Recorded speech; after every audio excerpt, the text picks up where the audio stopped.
മര്യാദ മനുഷ്യനെ മര്യാദ വേണം, മനസ്സിലാക്കണം. ഒരു JCB ഡ്രൈവർ വന്ന് നിൽക്കുന്നു, അതങ്ങനെ എന്റെ ചേട്ടത്തെ പറഞ്ഞാൽ മതിയല്ലേ. അയൽവക്കത്തെ വീട്ടിൽ കല്യാണത്തിനും പെണ്ണും കൂടെ ആനപ്പുറത്ത് വന്നെന്ന് പറഞ്ഞ് ഞാനും പെണ്ണും കൂടെ JCB കയറ്റി വിട്ടേക്കുന്നു. അതുകൊണ്ടല്ലേ എന്റെ പെണ്ണ് ആ JCBയുടെ ബക്കറ്റിലായത്.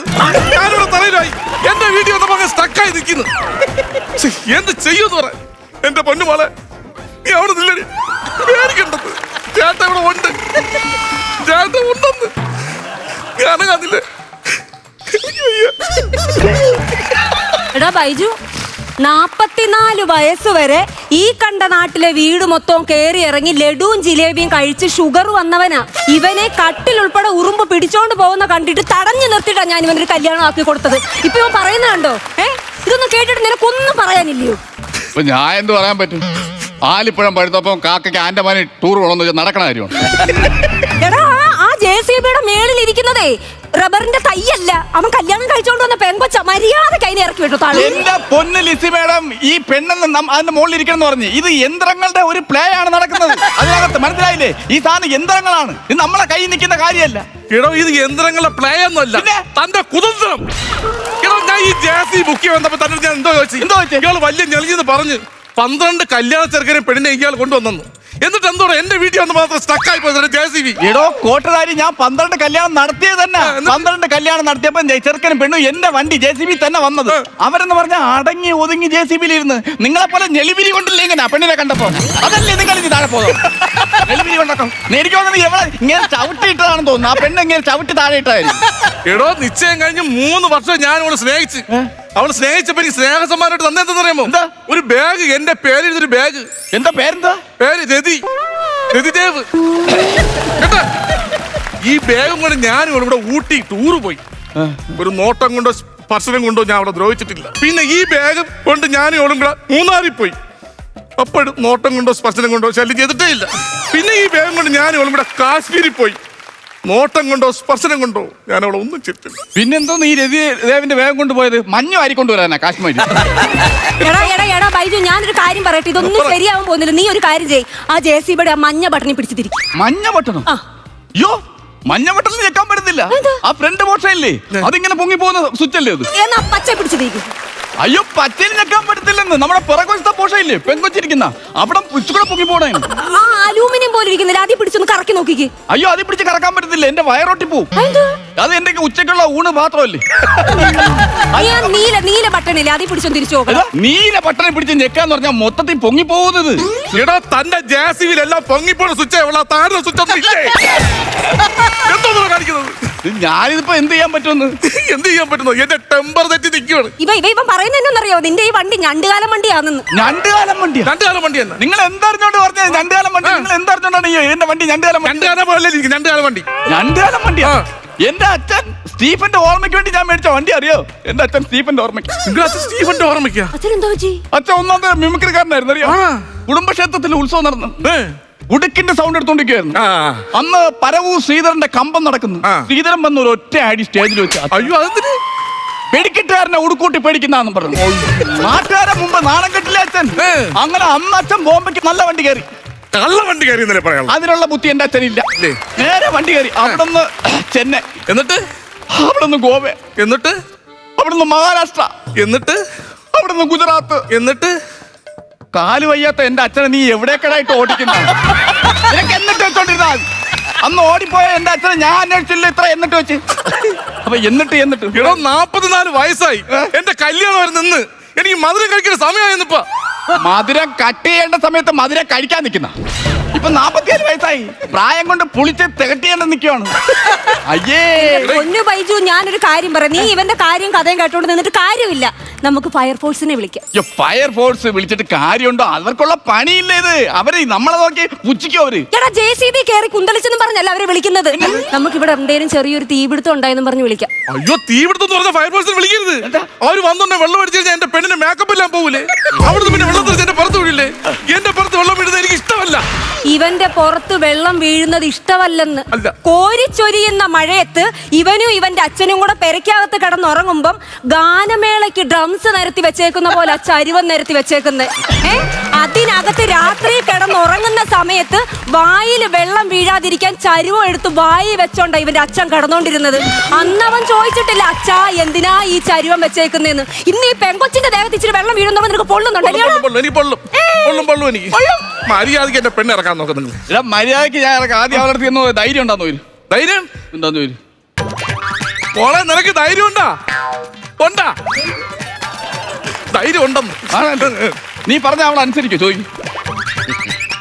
മക്കളെ ഞാൻ പറഞ്ഞ അനുസരിക്കൂ. നീ തന്നെ അവൾ അനുസരിക്കൂന്ന് പറഞ്ഞ് ഇപ്പൊ ഈ ഓട്ടം ആണെങ്കിൽ കല്യാണം കഴിഞ്ഞ എല്ലാ കാര്യങ്ങളും കഴിയുമ്പോ മാരത്തോൺ ഓട്ടം ആയിരിക്കുമല്ലോ. ഇത് എന്തോടാ ഓട്ടം?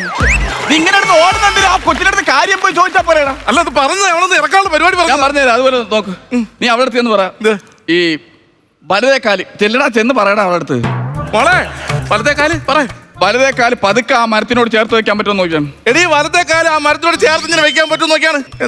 എന്നിട്ട് വലതേ കൈ ആ മരത്തിനോട് ചേർത്ത് പിടിക്കാൻ പറ്റുമോ ചോദിച്ചു. മക്കളെ വലത്തെ കൈ മരത്തിനോട് ചേർത്ത് പിടിക്കാൻ പറ്റൂ. പിടിച്ച് ആ ഇടതേ കൈ ആ മരത്തെ ഒന്ന് പിടിക്കാൻ പറ. മോളാ ഇടത്തെ കൈ ആ മരത്തിനോട് ചേർത്ത് പിടിച്ചാണ്. ആ ഇടതേ കാല് മരത്തിനോട് ചേർത്ത് പിടിക്കാൻ പറ്റുമോ നോക്കിയേ. മക്കളെ ഇടത്തെ കാല് മരത്തിനോട് ചേർത്ത് പിടിച്ചാണ്. പിടിക്കാൻ പറ്റേ. ഇത് എങ്ങനെ സ്ത്രീധനമൊക്കെ ഉണ്ടായിരുന്നോ? എന്നാ പറച്ചില്ല പറയുന്നേ. ലിറ്റിൽ ഫ്ലവേഴ്സ് തറവാട്ടുകാര് സ്ത്രീധനോന്ന് പറയുന്ന ഒരു സാധനം ഞങ്ങൾ മോഹിക്കത്തില്ല. സ്ത്രീധനത്തിന് ഞങ്ങൾ എതിരാണ്. അതറിയാവോ? ഇവന്റെ മൂത്ത ചേട്ടൻ, അതായത് എന്റെ മൂത്ത ആങ്ങളെ പോയി കല്യാണം കഴിച്ചു. ഞങ്ങൾ ഒന്നും ചോദിച്ചില്ല. 8 ലക്ഷം രൂപ കല്യാണത്തിന് തൊട്ട് മുമ്പ് അവർ അക്കൗണ്ടിൽ ഇട്ട് തന്നു. ഞങ്ങൾ ചോദിച്ചതേ ഇല്ല. ഇവന്റെ കല്യാണം നടന്നു. കല്യാണ മണ്ഡപത്തിൽ കയറുന്നതിന് മുമ്പ് 51 പവനും 5 ലക്ഷം രൂപ ഒരു മാരുതി കാറും അവർ തന്നു. സ്ത്രീധനം ഞങ്ങൾക്ക് വേണ്ട, ഞങ്ങൾ എതിരാ. 51 പവനും മാരുതി കാറും ഒക്കെ നിങ്ങൾ ഇവിടെ കപ്പപ്പഴം എന്നാണോ പറയുന്നത്? 51 സ്ത്രീധനം മേടിച്ചില്ല പറഞ്ഞ 51 പവനും പിന്നെ മാരുതി കാറ് മേടിച്ചിട്ട് വേണം ഉണ്ടാക്കാതെ പറ. ബാക്കി പറ. ഇതാണ് സംഭവം. നിങ്ങളല്ലേ വലത്തെ കാലിന് വെച്ചിട്ട് ഇങ്ങനെ അവളത്ത് പറഞ്ഞത്? ആ പെൺകൊച്ചല്ലേ അങ്ങനെ നിൽക്കണം. നീ എന്തിനാ എങ്ങനെയൊക്കെ നിൽക്കുന്ന? ചെറുക്കന് പിരിവെട്ടിക്കോണ കേട്ടാ കല്യാണം കഴിഞ്ഞാ പോയി. കണ്ടിട്ടില്ല. പ്രായം കുറച്ചായില്ലയോടാ, അതിന്റെയാ. പ്രായം കുറച്ചായെങ്കിൽ പെൻഷൻ അപേക്ഷിക്കണം, അല്ലാതെ പെണ്ണ് കെട്ടിച്ചു കൊടുക്കുകയല്ല ചെയ്യേണ്ടത്. പ്രായം കുറച്ചായില്ലേ? അല്ല, ഇവന്റെ ഇത്രയും പ്രശ്നവും വിഷമവും കണ്ടിട്ട് നിനക്ക് ഒരു ഫീലിങ്സും ഇല്ലയോടാ ഒന്ന് താഴെ ഇറക്കണമെന്ന്? അല്ല, ഈ ബൈജുവിന്റെ കല്യാണമൊക്കെ കഴിഞ്ഞാന്നു? കല്യാണം എന്ന് പറഞ്ഞു കഴിഞ്ഞാല് ഞാൻ ആറ്റിങ്ങിൽ ഒരു പെങ്കൊച്ചിനെ നോക്കി. ഭയങ്കര ഡിമാൻഡ്. എന്നിട്ട് ഞാൻ കിളിമാനൂർ ഒരു പെങ്കൊച്ചിനെ നോക്കി. ഭയങ്കര ഡിമാൻഡ്.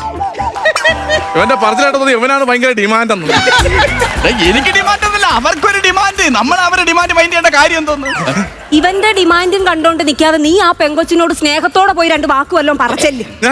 ചെല്ലി മോളെ, കല്യാണം കഴിച്ചിട്ട് ഭീകര ടൂർ ഉണ്ടോ? ഞാൻ നിന്നെ അവിടെ പോയി വെള്ളത്തിൽ കിടന്ന് പൂളി കിടന്ന് നമ്മൾ നീന്തി തുടിക്കും.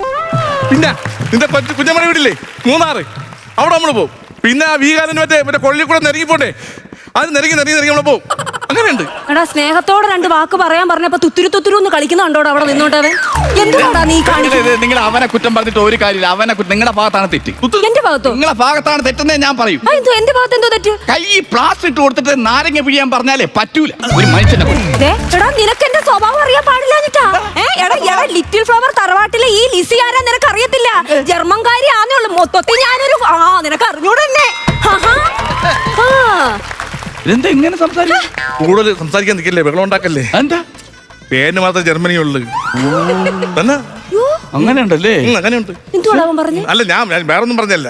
44 വയസ്സായി, ഒരു പ്ലാനും പദ്ധതി ഇല്ലാതെ നടന്നോണ്ടിരുന്ന ഒരുത്തനായി ഇവൻ. ഇവൻ കല്യാണം, നിനക്ക് നാണം ഉണ്ടോടാ കല്യാണം കഴിക്കാൻ? ഒരു പ്ലാനും പദ്ധതി ഇല്ലാത്ത ഒരുത്തനായി. എനിക്ക് പ്ലാനും പദ്ധതി ഇല്ലെന്നാ ആ ചേച്ചി നിൽക്കുന്നവന്റെ പ്ലാനും പദ്ധതി പറയാത്തത്. പിന്നെ നമ്മളെ ചേട്ടത്തെയും പദ്ധതിയൊക്കെ പറയാനുള്ള ഒരു ബുദ്ധിമുട്ടുണ്ട്. നിങ്ങൾ മാറി ഞാൻ ചോദിക്കട്ടെ, കാര്യം ചോദിച്ച് മനസ്സിലാക്കട്ടെ, നമുക്ക് ശരിയാക്കാം. പ്ലാനും പദ്ധതി ഇത്രയും പ്ലാനും പദ്ധതി ഇല്ലെന്ന് പ്ലാൻ വേറൊന്നുമല്ല. എന്താ പ്ലാൻ? എന്താ? ഇപ്പൊ വൈകുന്നേരം സമയമാകുമ്പോഴേ ബന്ധുക്കൾ എല്ലാവരും അങ്ങ് പോകും. പിന്നെ അവര് പോകും. അവര് കല്യാണത്തിന് വന്നാൽ പിന്നെ അവര് നിൽക്കും, അവര് പോകില്ലേ? പിന്നെ ഞാനും എന്റെ ഭാര്യ മാത്രമേ വിടൂ. പിന്നെ അവര് ഞാനും എന്റെ ഭാര്യ ജിസിമേടെ അങ്ങോട്ടേക്ക്. പിന്നെ ഞാനും എന്റെ ഭാര്യ മാത്രമേ ഞാൻ അവളെ വിളിച്ച് നേരെ കൊണ്ട് റൂമിൽ കയറി കഥ അടക്കി.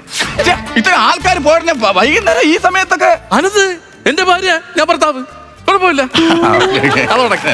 രാവിലെ ഒരു ഫോട്ടോ എടുത്ത് ക്ഷീണിച്ച് വീർന്ന് നിൽക്കും. പിന്നെ ആ ക്ഷീണമുണ്ട് പിന്നെ നല്ല പച്ച മണമുള്ള ചന്ദനത്തിന് സോപ്പുണ്ട്, ആ. അത് തേച്ച് വെച്ചാൽ കുളിക്കും. കുളിക്കും വൃത്തിയാണെന്നോ? ഞാൻ കുളിച്ചതിന് ശേഷം എവിടുത്ത് കുളിക്കാൻ പോകാൻ പറയാം. കുളിച്ചിട്ട് അവള് വന്നിട്ട് ഞാൻ കട്ടിലിരിക്കും. ഇനിയാണ് പ്ലാൻ. എന്റെ പൊന്ന് ലിസിമേടെ ഇങ്ങോട്ട് നോക്കല്ലേ ദൈവം, അങ്ങോട്ട് നിൽക്കും. നിങ്ങൾ ഒരു കാര്യം പറഞ്ഞിട്ടുണ്ടെങ്കിൽ ഒരു കാര്യം പറയട്ടെ പുള്ളി, അയാൾക്ക് പദ്ധതി ഉണ്ട്. ആ പദ്ധതി ഇല്ലാത്ത മനുഷ്യനൊന്നും അല്ല. നിങ്ങൾ വേറെ മുണ്ണാക്കല്ലേ അദ്ദേഹത്തെ. പറ. ഇനിയാണ് പ്ലാൻ. ആ. നമ്മൾ കുളിച്ചിട്ട് നിൽക്കുവാണല്ലോ, ശിവന്റെ അമ്പലത്തിൽ പോയി ചെമ്പി പായസം പിടിക്കും. ചെമ്പിപ്പായസം. ആ, അവിടെ തിരിച്ചു വരുമ്പോഴത്തേക്ക് തിരിച്ചു വരും. തിരിച്ചു വരുമ്പോഴത്തേക്ക് ഉണ്ണിയപ്പം തിന്നും. ഉണ്ണിയപ്പം തിന്നുകൊണ്ട് നമ്മൾ രണ്ടുപേരും കൂടെ രസിച്ച് ഇങ്ങനെ ഇരിക്കും. വരും. അല്ല, വീട്ടിൽ വരൂല. വെളുപ്പാങ്കാലത്തെ പൂപ്പടയും കൂടെ വാരിയിട്ടേ നമ്മൾ വരൂ വീട്ടില്.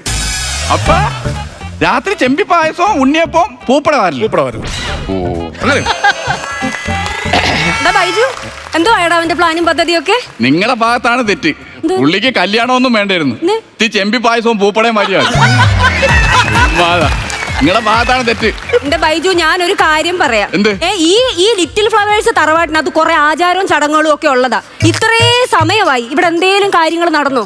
എടാ 7:30 മണിന്നൊരു സമയം ഉണ്ടെങ്കിൽ ശാന്തി മുഹൂർത്തം നടക്കണം. ശാന്തി മുഹൂർത്തത്തിന് എനിക്ക് വേറെ വിഷയമൊന്നുമില്ല. മൂത്ത മകൻ 5 വയസ്സായി. രണ്ടാമത്തെ ചെറുക്കൻ എന്ന് പറഞ്ഞു കഴിഞ്ഞാൽ LKG ചേർത്തേ ഉള്ളൂ. അവനൊന്ന് ഈ കച്ചട്ട തപ്പ തറ പന എന്നൊക്കെ പറഞ്ഞു വരുന്നേ ഉള്ളൂ. എനിക്ക് ശാന്തി മുഹൂർത്തം കൂടുന്നതിൽ ഒരു വിഷയമില്ല. അവ വെച്ച് പക്വതായി കഴിഞ്ഞാൽ നമുക്ക് കൂടാം. ആരുടെ ശാന്തി മുഹൂർത്തം? നമ്മൾ രണ്ടുപേരും കൂടെ നമ്മുടെ ശാന്തി മുഹൂർത്തത്തിലാണ് പറഞ്ഞത്. കറക്റ്റ് സമയത്തിന് ശാന്തി മുഹൂർത്തം നടക്കും. ഞാൻ നടത്തിയിരിക്കും. ഞാൻ കാണിച്ചു തരാം. എടാ, എങ്ങനെ നടക്കും? നടക്കും പറഞ്ഞു. ഈ പെങ്കൊച്ചി ഇപ്പോഴും ഇതിന്റെ മേളിൽ ഇരിക്കും. ഇത് എങ്ങനെ നടക്കുമെന്ന് ഇവൻ ഈ പറയുന്നത്? ചിലപ്പം വേറൊരു കാര്യമുണ്ട്. ഈ മണിക്കൂറുകൾ കഴിയുമ്പോഴേ യന്ത്രങ്ങളുടെ സ്റ്റക്കാണ് ഞാൻ പറഞ്ഞല്ലോ. അതെ. ഇത് ചിലപ്പോ താഴാൻ സാധ്യത ഉണ്ട്. നീ ഇത്രയും നേരം ആയിട്ടും അത് താത്തുന്നില്ലല്ലോ നീ. ഞാൻ ഈ കൊച്ചിന്റെ അടുത്ത് ഒരു വാക്ക് പറയാൻ ഒരാളില്ലല്ലോ സത്യം. എന്താ സ്വന്തക്കാർക്കൊക്കെ വണ്ടി കൂടി പറഞ്ഞു കൊടുത്തു. എന്താ? പിന്നെ കോട്ടിയത്തെ കൊച്ചപ്പൻ 5 പൈസ കൊടുക്കരുത്. അവൻ വീഞ്ഞെടുത്ത് വെച്ച് കുടിച്ചു കളഞ്ഞു. അവൻ നീന്തി ഇങ്ങനെ പോയിക്കോട്ടെ. പെട്ടെന്ന് ആൾക്കാർ പറഞ്ഞോട്. എന്റെ രതിദേവയാണ് ആ പെങ്കൊച്ചിനെ താഴെ ഇറക്കണ്ടേ? ശാന്തി മുഹൂർത്തം. പെങ്കൊച്ചിന്റെ കാര്യം ഞാൻ നോക്കില്ല, ശാന്തി മുഹൂർത്തത്തിന്റെ കാര്യം ഞാൻ നോക്കില്ല. ചേച്ചി പോ. ഇതല്ലേ എനിക്കറിഞ്ഞൂടാ. ബാക്കിയുള്ള കാര്യങ്ങൾ ചെയ്യിച്ചങ്ങോട്ട് പേടിക്കണം. ഞാനും ഉടനെ വന്നോളാം, എത്തിക്കോളാം. രതിദേവ വെക്കോ. പെങ്കൊച്ച് രതിദേവേ, പെങ്കൊച്ച് വരണ്ടേ? ഞാൻ പറഞ്ഞില്ലേ. അല്ല, അവക്ക് താഴോട്ട് വരാനാണല്ലോ മടി പറ്റാത്തത്. എനിക്ക് മേലേക്ക് പോയാൽ എനിക്കൊരു കുഴപ്പമില്ലല്ലോ. എന്റെ ശാന്തി മുഹൂർത്തം അവിടെ വെച്ച് ഞാൻ നടത്തും. മനസ്സിലായില്ല? അല്ല, എന്റെ കല്യാണ പെണ്ണെ അവക്ക് JCB ഇറങ്ങി വരാനേ പാട്. അതെ, എനിക്ക് JCB മേളിൽ പോയി ശാന്തി മുഹൂർത്തം കൂടാൻ ഒരു പാടുമില്ല. വീട്ടിൽ നിന്ന്